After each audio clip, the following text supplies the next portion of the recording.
O'smirda men ongi 12-14 yoshdan boshlab shakllanib boshlaydi.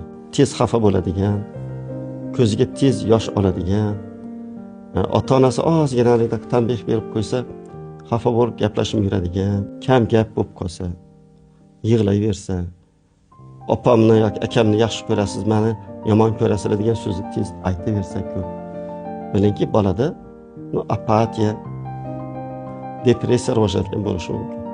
Ona qizi bilan dugona bo'lib olishi kerak.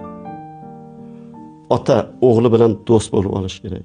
Har kun ota 12 daqiqa bolasiga ajratsin. Har kun ona 12 daqiqa bolasiga ajratsin. 24 minut bo'ldimi?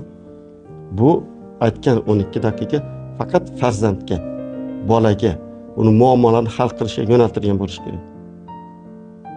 Biz nima qilamiz? O'smirni xulq-atvori bolalik emas, o'zini tutish katta yoshdagilardek emas, eng ko'p urushadigan, eng ko'p tanbeh beradigan farzandlarimiz bu o'smir yoshdagi farzandlar. O'smir yoshdagi farzandlar. Shuning uchun bitta juda ham ehtiyot bo'lish kerak.